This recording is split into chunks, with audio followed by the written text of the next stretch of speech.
The world has been shocked by the news of the mass shooting in South Texas last week, the details of which are frankly too horrific to dive too deeply into on a Sunday. Suffice it to say that at least 19 students and 2 adults were murdered in cold blood in what is thought to be the worst school shooting in the U.S.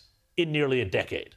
Now, obviously, the ghoulish left was not about to let this crisis go to waste, and quite literally, from Washington to Wagga Wagga, this killing spree has been leapt upon by the left, using it as a cudgel to attack Republicans and the right for not going in hard enough against the gun lobby. But while there may be a sensible discussion to be had about the rights of 18-year-olds to buy AR-15s, there may have been another way to stop this event from being quite so bloody. I'm talking, of course, about policing.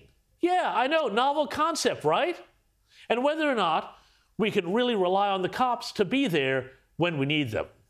Now, in the days since the rampage, we have been confronted by the increasingly troubling discovery that local police, instead of storming the school and killing the gunman, stood around outside, refusing to confront the killer for fear of their own safety.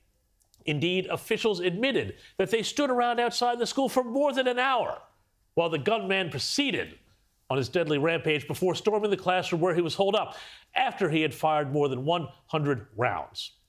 Said Stephen C. McCraw, the director of the Texas Department of Public Safety, and there's a government department name right out of Orwell if there ever was one, quote, obviously, based on the information we have, there were children in that classroom that were still at risk, and from the benefit of hindsight, of course it was not the right decision. It was the wrong decision, period. Well, great that he admitted it, but it gets worse because footage has emerged of the police who should have been confronting the gunman, instead holding parents back from doing the cops' job the cops refused to do. All the parents are going to the front. Just shoot them already. Man, y'all can't be like that, man. Y'all can't be like that when there's people. Yes, I do. Get across the street. Because I'm having to deal with you. Get across the street. Get across the street. I have other stuff to do. When you're not stop, are you going to walk into that gate and get him? And have a listen to this Texas police lieutenant explaining that they didn't go after the gunman because they could have been killed themselves. Don't current the best practices, Lieutenant, call for officers to disable a shooter as quickly as possible, regardless of how many officers are actually on site.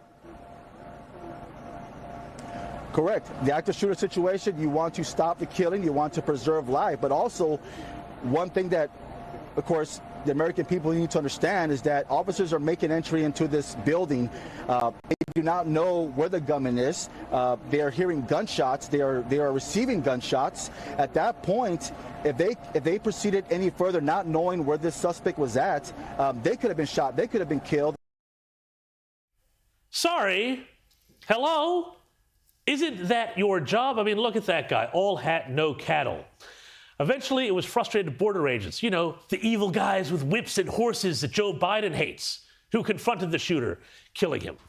Now, look, I know that emotions are raw on all sides with this one, but the big argument of the anti-gun lobby has always been that only law enforcement needs guns, that the police will protect you, and that everything will be safer if you just let the cops take care of the bad guys. Well, that's clearly not always the case. Just as with the George Floyd riots of 2020, when police stood back and left ordinary people to shift for themselves to protect lives and property, this incident teaches people that actually, if they want to protect what's dearest to them, they need protection themselves.